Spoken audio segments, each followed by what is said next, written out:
سارے اپنے اپنا اثاثے پی ٹی آئی کے ہاتھ میں دے دیں، اور پھر پی ٹی آئی بھی وہ جو پتہ نہیں کہ وہ اس چیز سے فائدہ اٹھاتے ہوئے پھر ان کے ساتھ ان کا کیا رویہ ہوگا. یہ ساری چیزیں تو پہلے طے ہونی چاہیے کہ جی جب پلیٹ فارم بنے گا کیا یہ کسی اصول کی بنیاد پہ بن رہا ہے یا صرف ایک مقصد ہے کہ جی عمران خان صاحب کو رہائی دلائی جائے. یہ تو بڑے کم نظری کے ہے نا. تو اگر ملکی لیول پہ پارٹیاں سوچتی ہیں تو وہ پھر کوئی بڑا ایجنڈا اور بڑے اصول کے اوپر اکٹھے ہو سکتے ہیں نا. یہ صرف ایک ایجنڈا پوائنٹ تو نہیں ہے نا کہ عمران خان صاحب اگر باہر ہیں تو وہ حکومت کے ایک کو تنگ کر سکتے ہیں اور مخالفت کر سکتے ہیں، اور اگر وہ نہیں ہے تو پھر باقی تمام پارٹیوں کا وجود نہیں ہے. یہ تو سیاست کے خلاف جاتی ساری جو باتیں ہو رہی ہیں. یہ تو میں نہیں سمجھتا کہ اس کی وجہ سے پی ٹی آئی کو فائدہ دلانے کے لیے یہ سارے باقی پارٹیز اپنا سارا نقصان کریں. اچھا، اس میں قادر مندوخیل صاحب ایک اور ڈیولپمنٹ بھی ہے، اور وہ یہ ہے کہ یہ جو پس پردہ رابطے ہیں اس کی بھی بڑی گونج سنائی دیتی ہے. اور آپ کو کیا لگتا ہے کہ اعظم سواتی صاحب جو کچھ کہہ رہے ہیں، اور گو کہ اس حوالے سے جو سلمان اکرم راجہ صاحب ہیں، سیکرٹری جنرل ہیں پاکستان تحریک انصاف کے، وہ یہ بات کہتے ہیں کہ یہ اعظم سواتی صاحب کا ذاتی عمل ہے، پارٹی اس کے ساتھ نہیں ہے. لیکن آپ کو لگتا ہے کہ در پردہ کوشش ہو رہی ہے، یا آپ لوگ مطمئن ہیں کہ نہیں، معاملات جو ہیں وہ کنٹرول میں ہیں؟ ندیم حسین صاحب، کوششیں تو شروع سے ہو رہی ہے. آپ اگر مختلف ان کے بیانات دیکھ لیں، چاہے گنڈپور کی صورت میں ہو یا بشرا بی بی کی صورت میں ہو، خیبر پختونخوا کے اندر مذاکرات مختلف راستوں کے ذریعے کوشش تو وہ کرتے رہے. لیکن میرے خیال میں اعظم سواتی صاحب نے بانڈا پھوڑ دیا ہے. وہ جو کہتے تھے نا کہ ڈٹ کے کڑائے خان، وہ ڈٹ کے کڑائے خان کا تو پتہ چل گیا ہے. دسمبر 2022 میں وہ منتوں پہ اتر آیا کہ میری وہ کر دے سارے، میں وہ کر دے، ہماری جو بات چیت ہے اس بات چیت ناکام ہو چکی ہے. وہ تو کہہ رہے ہیں ساری چیزیں. سوال یہ ہے کہ ان ساری چیزوں کا مقصد کیا ہے؟ مقصد یہ ہے کہ امپائر کی انگلی ڈھونڈنا اور پھر سے آرمی چیف کو باپ کہنا. یہ ان کا وتیرہ رہا ہے. آپ دیکھ رہے ہیں ماضی میں وہ نہیں کہتے تھے آرمی چیف قوم کا باپ ہوتا ہے. ہم تو یہ کہتے ہیں آرمی چیف سیکورٹی کا انچارج ہے، افواج پاکستان کے سربراہ ہے، آپ ہماری آئینی ادارہ ہے، اس کو باپ نہیں بناؤ، اس کو اسی عزت کی نگاہ سے دیکھو جو اس کو ہوتا ہے. نہیں، ہم باپ بناتے ہیں تو بھائی باپ تو 3 سال کے لیے نہیں ہوتا ہے، باپ تو ہمیشہ کے لیے ہوتا ہے. یہ باتیں تو کرتے آ رہے ہیں. لیکن سوال یہ اعظم سواتی صاحب کی بات سے یہ لگ رہا ہے کہ یہ مکمل طور پہ کوشش کرتے رہے لیکن ناکام ہوئے. لیکن ساتھ ساتھ جو پی ٹی آئی کے دوسرے رہنما وہ انکار کرتے ہیں، تو میں ان کے جواب میں یہ کہتا ہوں، سلمان اکرم راجہ صاحب، تو آپ سیکرٹری جنرل ہو تو آپ جا کے شوکاز دے دو. آپ ان کو شوکاز دو کہ آپ غلط بیانی کرے ہو. عمران خان صاحب سے کہلوا دو کہ یہ جھوٹ بول رہے ہیں. اس کا مطلب یہ ہے کہ مسلم لیگ نون کی ماضی کی طرح شہباز شریف صاحب ٹھنڈے ہوتے تھے اور نواز شریف صاحب گرم تار. تو یہ بجلی کے 2 تار گرم اور نرم ہوتے ہیں. کامیاب ہو گئے تو ٹھیک ہے، نہیں ہو گیا تو ہم بولیں گے فلاں کا ذاتی یہ بیان تھا. تو یہ دونوں طرف سے کھیل رہے ہو رہا ہے. میں آتا ہوں اسحاق خاکوانی صاحب، یہ فرمائیے گا کہ جو صورتحال رہی اور پھر ظاہر ہے کہ حالات اور واقعات نے جس طریقے سے جناب باجوہ اور فیض حمید کے بعد پینترا بدلا، ادارہ جاتی صورتحال بھی سب کے سامنے ہے. آپ کو لگتا ہے کہ کوئی ایسی کوشش جو ہے وہ کامیاب ہو سکتی ہے؟ بھائی صاحب، کیا آپ کا مقصد کیا ہے سوال کا، کہ کس چیز کی کوشش ہو کہ بانی پی ٹی آئی جو ہے ان کے کوئی معاملات طے ہو جائیں، ان کی رہائی ہو جائے، وہ سیاست میں دوبارہ حصہ بن جائیں؟ میں نہیں سمجھتا کہ اس وقت جتنی جماعتیں ہیں اور جتنے ادارے ہیں، یہ سارے اس بات پہ میرے خیال میں بات باہر نہیں نکالتے. اندر ان کے دل میں ہے کہ عمران خان پہ اعتبار نہیں کیا جا سکتا. جو بھی آپ کے ساتھ فیصلہ کریں گے وہ بعد میں اس فیصلے سے منحرف ہو سکتے ہیں. یہ ایک بیسک چیز ہے جو لوگوں کے ذہن میں ہے. اس لیے فضل الرحمان صاحب دیکھیں KPK کے ایک اچھے سرکردہ پارٹی ہے ان کی، اسی طرح بلوچستان میں پارٹیز ہیں، اسی طرح پنجاب میں ایک مطلب ہے ان کا بڑا دھڑا ہے اور ان کے مخالف بھی اسی طرح مضبوط ہیں، مگر وہ سب یہ سمجھتے ہیں کہ عمران خان صاحب کے ساتھ جو بھی بات کی جائے اس کے پاسداری کون کرے گا۔ ٹھیک ہے ناظرین، ہماری گفتگو جاری ہے، وقت ہوا ہے ایک مختصر سے کمرشل بریک کا، ملتے ہیں اس وقت۔ Welcome back.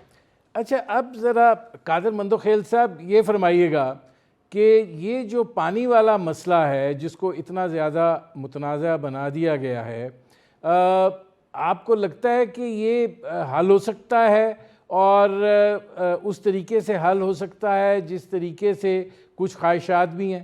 دیکھیں ندیم حسین صاحب، مسلم لیگ نون پورے کے پورا منافقت پہ اتر آئی ہے۔ ایک طرف کو عظما بخاری کو ہمارے پیچھے چھوڑا ہوا ہے کہ وہ جا کے زرداری صاحب کے خلاف اور انہیں پرمیشن دی ہے، تو وہ وکیل ہے، ذرا میں پوچھنا چاہ رہا ہوں کون سے لا کالج نے ان کو ڈگری دی ہے وکالت کی، یا تو اس کے پاس جعلی ڈگری ہے؟ قانون میں، آئین میں کوئی ایسا کوئی آپشن، کوئی آرٹیکل نہیں ہے جس سے صدر پاکستان ان نہروں کی پرمیشن دے۔ نمبر ایک بات، ایوان صدر کے جو ایک میٹنگ ہوئی تھی اس کو بھی مینپولیٹ کر کے، رد و بدل کر کے وہ وزیر اعلیٰ سندھ پہلے ہی اعتراض اٹھا چکا ہے۔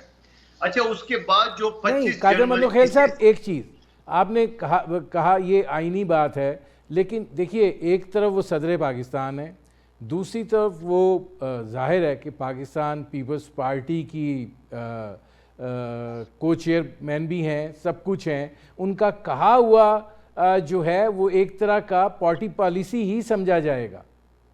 دیکھیں ندیم حسین صاحب، یہ جس جاہل آدمی نے آپ کو یہ چیز بتا ہے کہ وہ اس کو سمجھا جائے، تو میں ان جاہلوں سے مخاطب ہوں کہ آپ نے الیکشن سے 12 گھنٹے پہلے ایکنک کے آپ نے پرمیشن دلایا ہے، اور اس ایکنک میں بھی نگران حکومت نے ان کو CCI کی منظوری سے جوڑا ہے۔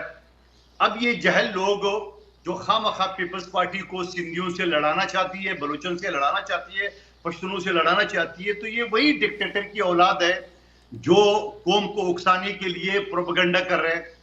12 گھنٹے پہلے 8 فروری سے 12 گھنٹے پہلے 7 فروری کو ایکنک کی جو اجلاس ہوا ہے اس کو بھی مشروط کیا ہے مشترکہ مفادات کونسل سے۔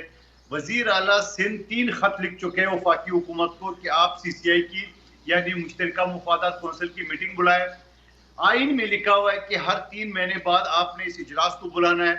تو یہ ان جھوٹوں سے، ان جاہلوں سے میں یہ پوچھنا چاہ رہا ہوں، نہیں اس میں میرا ایک سوال ہے قادر مندوخیل صاحب، میرا سوال یہ ہے آپ سے کہ اگر یہ مشترکہ مفادات کی کونسل میں معاملہ چلا جاتا ہے اور وہاں پر اکثریت رائے سے فیصلہ ہو جاتا ہے کہ نہریں جو ہیں وہ نکالی جائیں گی، اصل بنیادی مسئلہ تو اس وقت چولستان والی نہر کا ہے، تو آپ CCI کے فیصلے کو تسلیم کریں گے؟ نہیں کریں گے، بالکل نہیں کریں گے۔ تو پھر یہ کیوں تقاضا ہے کہ آپ مشترکہ مفادات کی کونسل میں لے جائیں؟ آپ ندیم حسین صاحب، آپ مجھے پوری جملہ بولنے دیں تاکہ آپ کو دیکھنے والوں کو سمجھ میں آ جائے۔ اگر CCI میں آپ نے لوگوں کو خرید لیے، پریشر ڈال دیے، ان نون ٹیلی فون سے آپ کو اس کو دھمکا دیے ہے، تو اس کو ہم عوام کا فیصلہ کیسے مانیں گے؟ مگر ہم کہتے ہیں کہ جو قانونی ایک آپشن ہے اس کو آپ کیوں کترا رہے ہو؟ سوال یہ ہے کہ اگر آپ نے چولستان کو سرسبز بزانا ہے، ہم سب کی خواہش ہے، مگر سرسبز سندھ کو آپ اجڑ کے ان کو ختم کر کے ریگستان میں بدل کر کے یہ کون سا آپ سندھ دوستی کا یا سندھ وفاداری کا آپ ثبوت دے رہے ہو؟ یہ تو سندھ دشمنی کی مترادف ہے۔ میں پھر ان جاہلوں سے مخاطب ہوں جو ماضی میں ڈکٹیٹر کے کندھوں پہ بیٹھ کے کالا باغ ڈیم بنانا چاہتے تھے۔ سندھ، بلوچستان اور پختونخوا اکٹھے ہو کے آپ نے بنا لیے، مگر یہ اس سے بھی زیادہ خطرناک صورتحال یہ کہ اس وقت سینٹرل پنجاب بھی احتجاج پہ، جنوبی پنجاب بھی اس کو ماننے کو تیار نہیں ہے۔ آپ نے جن 12 لاکھ ایکڑ جن لوگوں کو آپ نے دیا ہے، آپ جانے اور وہ جانے۔ اچھا میں ذرا اس طرف میں آتا ہوں، اسحاق حقانی صاحب، آپ اس معاملے کو کیسے دیکھ رہے ہیں کہ ٹھیک ہے سیاسی طور کے اوپر تحفظات ہیں، مشترکہ مفادات کونسل جو ہے اس کا پلیٹ فارم ہے، اب اگر ادھر چلا جاتا ہے معاملہ، کوئی فیصلہ ہو جاتا ہے قادر مندوخیل صاحب کہتے ہیں کہ اگر لوگوں کو خرید لیا ہے تو اب کوئی نہ کوئی راستہ تو اس کا نکالنا ہے کہ نہیں؟ جی آپ دیکھیں پاکستان کے آئین کے مطابق چلیں، ساری چیزیں اس کے اندر حل موجود ہیں. کونسل آف کامن انٹرسٹ جو ہے وہ ایک علیحدہ پوری کی پوری ایک علیحدہ حکومت ہے. آپ مہربانی کر کے کسی عالم فاضل، کسی اپنا رائے رکھنے والے قانونی بندوں کو بلائیں اور ان سے آپ چیز پوچھیں کہ اگر 75 سال سے اپنا پاکستان کے کونسل آف کامن انٹرسٹ کے جب سے 73 کے کانسٹیٹیوشن میں علیحدہ ایک حکومت بنی تھی، اس کے اندر وہ اس کے اختیارات ہیں، اس کے اندر سب چیزیں، ہر انٹیٹی کا تحفظ دیا گیا ہے، ہر صوبے کو اپنے اختیارات دیے گئے ہیں. اس کے اندر مجموعی فیصلہ کرنے کی جو صلاحیت ہے وہ بھی درج ہے. ہم ایسے بغیر پڑھے لکھے بندے ایسے ایک الفاظ کو اپنی اس چیزوں کو سمجھنے کے لیے اپنی انٹرپریٹیشن کریں تو میرے لیے یا باقی حضرات جو آتے ہیں آپ کے پاس ان کا یہ مسئلہ نہیں ہے. آپ مہربانی کر کے کونسل آف کامن انٹرسٹ کو اگر آپ دوبارہ ایک اجاگر کرنا چاہتے ہیں اور وہ شک موجود ہے کانسٹیٹیوشن کے اندر تو سارے پاکستان کا حصہ ہے نا جناب. یہ تو ایک متفقہ 73 کا کانسٹیٹیوشن بنا تھا. اب مہربانی کر کے کسی متفقہ چیز کو تو رہنے دینا جناب. اس میں میں یا مندوخیل صاحب یا آپ یا کوئی اور حضرات اس چیز کے اوپر جب دسترس رکھتے ہوں، علم رکھتے ہوں، اس کو بیٹھ کے قانونی زاویے سے دیکھا جائے تو اس کا جو بھی حل ہے وہ ہمیں ساروں کو ماننا پڑے گا. یہ جو ہے نا اپر ریپیرین جو ہے اس کے کیا ان کے کیا سہولیات ان کو ملتی ہیں، لوور ریپیرین کے جو رائٹس ہیں جہاں پانی جا رہا ہے ان کے رائٹس ہیں، پھر صوبے کے اپنے اختیارات میں جو چیزیں دی گئی ہیں سب چیزیں درج ہیں. ہم ایک ایسے بغیر ایک چیز کو سوچے سمجھے ایک مشکلات میں ایک اضافہ کر دیتے ہیں جب ہم کانسٹیٹیوشن سے علیحدہ ہو کر بات کرتے ہیں. مہربانی کر کے آپ حیران ہو جائیں کہ کونسل آف کامن انٹرسٹ کے جو اختیارات ہیں وہ پورے کانسٹیٹیوشن میں جو اس وقت حکومت ہے اس کے علاوہ ایک حکومت بناتے ہیں. وہ آپ کسی کو بلائیں نا جناب، وہ پھر اپنا مدبین ہیں ان کو بھی سمجھائیں گے اور اس کی اصلاح بھی سمجھائیں گے کہ وہ کونسل CCI کا جو کانسٹیٹیوشن کے اندر وہ پیراز ہیں ان میں کیا کہا گیا ہے. تو میری آپ گزارش ہے ایسی چیز کو دوبارہ ایک چیز کو نہ ایسے میرے جیسے بندوں کو بلا کر آپ بات کرائیں کہ ہمیں سمجھایا جائے. یہ ایک مخصوص سبجیکٹ ہے. مہربانی کر کے لوگوں کو صحیح سمت میں لے جانے کے لیے ان کو بلا کر ان کو سمجھایا جائے، نہ کہ ہم اور مختلف اپنے آپ کو وہ کریں. اب اس میں قادر مندوخیل صاحب 30 سیکنڈ ہے، 4-5 جملوں میں جواب دیجیے گا کہ اگر مشترکہ مفادات کونسل میں معاملہ چلا جاتا ہے تو ظاہر ہے اس وقت ایک بڑی سیاسی بے چینی جو ہے، اگر وہاں پر کوئی فیصلہ ہوتا ہے تو پھر اس کو جیسے خاکوانی صاحب کہتے ہیں تسلیم کیا جانا چاہیے. دیکھیں میں نے آپ سے کہا کہ اگر ان لوگوں کو جو کہ عوامی نمائندے نہیں ہے ان کو اگر ڈرایا دھمکایا تو میں اس کو پاکستان دشمن سمجھوں گا. کسی صورت میں سندھ کا ایک قطرہ پانی بھی کسی کو نہیں لینے دیں گے. ماضی کے کالا باغ ڈیم سے سبق سیکھنا چاہیے ان عقل کے اندھوں کو. ٹھیک ہے، بہت شکریہ اسحاق خاکوانی صاحب، بہت شکریہ قادر مندوخیل صاحب. ناظرین وقت ہوا ہے ایک مختصر سے کمرشل بریک کا. بریک سے جب واپس آئیں گے تو پاکستان کے معدنی وسائل کی جانب سفر کے حوالے سے بات کریں گے. ملتے ہیں اس وقت فکر. Welcome back. ناظرین اس وقت معدنی وسائل کا بہت چرچا ہے اور مائنز اینڈ منرلز کی قانون سازی کے حوالے سے معاملات جو ہیں وہ آگے چل رہے ہیں. اس وقت خیبر پختونخوا اور وفاق کے درمیان جو ہے اس صورتحال کے اوپر دکھائی یہ دیتا ہے کہ اتفاق نہیں ہے، لیکن بنیادی طور پر یہ ایک سیاسی اور انتظامی مسئلہ ہے اور اس کو انتظامی اور سیاسی سطح کے اوپر جو ہے وہ یہ حل ہو جائے گا اور معاملات جو ہیں وہ آگے بڑھیں گے. پاکستان جو ہے یقیناً معدنیات سے مالا مال ایک سرزمین ہے اور اس حوالے سے اب ایک نئی پیش رفت جو ہے وہ ہونے جا رہی ہے. اس سے پہلے یہ بات کہی جا رہی تھی کہ پاکستان میں سرمایہ کاری جو ہے اس کے جو ایوینیوز ہیں ان کو پراپر طریقے سے چینلائز جو ہے وہ نہیں کیا گیا ہے اور ظاہر ہے برآمدات جو ہیں وہ بھی ایک جمود کا شکار ہیں. تو اس حوالے سے یہ ایک نیا دروازہ کھلنا اور اگر یہ بڑے پیمانے پر کھلتا ہے تو کیا اس کے اثرات جو ہیں وہ مرتب ہوں گے اور پاکستان کی معیشت جو ہے اس حوالے سے کس قدر اس کو فوائد جو ہیں وہ حاصل ہوں گے؟ ظاہر ہے دنیا بھر کے اندر جس چیز کی طلب ہوتی ہے، جس چیز کی مانگ ہوتی ہے، اس کی قیمت جو ہے وہ بھی زیادہ ہوتی ہے، اس کی جانب لوگ راغب بھی ہوتے ہیں اور سرمایہ کرنے کی کوشش بھی کرتے ہیں۔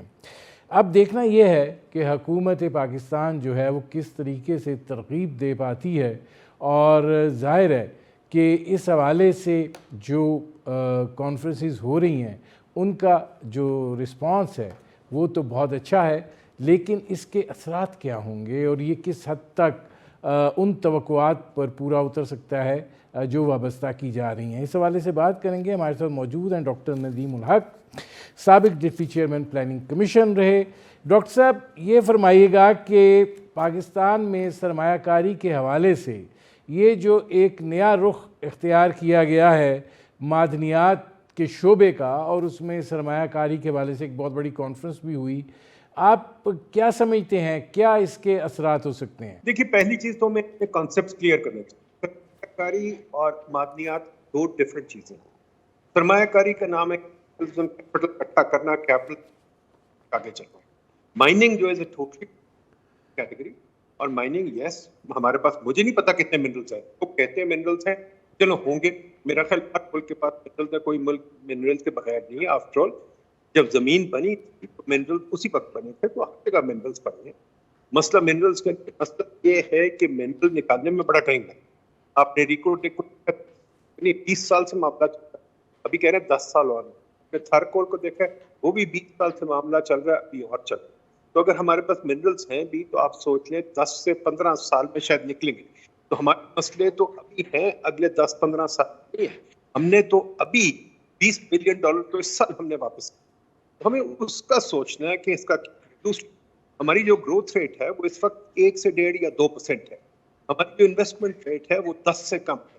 تو ہمیں اس وقت یہ سوچنا ہے کہ ہماری جو پاپولیشن ہے وہ بچے 120 ملین، وہ بچوں نے لیبر فورس میں 2 یا 3 ملین سالانہ کے حساب سے ہمیں 2-3 ملین نوکریاں پیدا کرنی ہے۔ ڈاکٹر صاحب یہ فرمائیے گا کہ ٹھیک ہے اس طرف ذرا آتے ہیں، لیکن اس سے پہلے آپ یہ نہیں سمجھتے کہ اگر اس طرف پاکستان حرکت کرنا شروع ہوا ہے تو یہ ایک مثبت تبدیلی ہے کہ ہم جو ہمارے پاس وسائل ہیں ہم ان کی جستجو تو کریں، ان کی تلاش تو کریں، اور دیکھیں اس میں پھر دنیا جو ہے کتنی راغب ہوتی ہے اور کیا سرمایہ کاری آتی ہے اور پھر اس کے کیا فوائد جو ہیں وہ حاصل ہوتے ہیں؟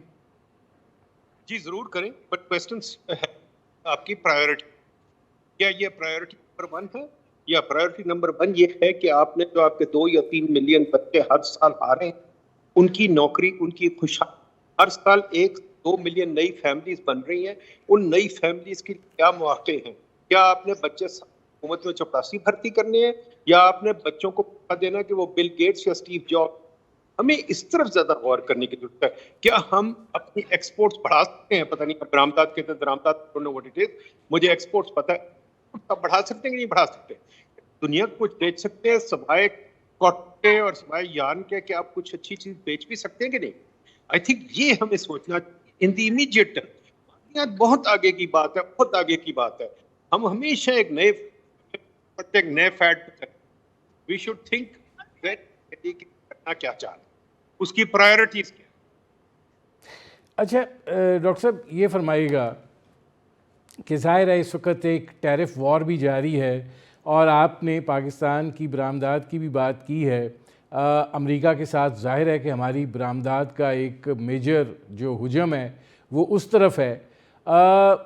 آپ کو کیا لگتا ہے کہ یہ جو سلسلہ ہے یہ ہمیں کوئی مہنگا سودا تو نہیں پڑنے جا رہا؟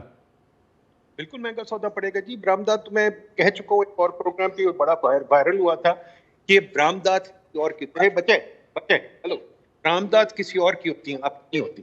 گورے کی برآمدات پورا افریقہ خالی کر کے آپ کا کوہ نور ڈائمنڈ بھی لے چکا ہے، وہ آپ کو کچھ نہیں چھوڑے گا۔ ابھی ریکارڈنگ میں بھی دیکھ لیں، وہ کہتے ہیں بڑے لمبے معاہدے ہوتے ہیں، بڑے کم، ان کو ہمیں کرنے کی کیفیت ہے کہ نہیں؟ یا پھر خندق مائن ہار گئے، اس میں کچھ نہیں ہمیں ملا۔ تو یہ بہت کمپلیکس چیزیں جن پہ ہمیں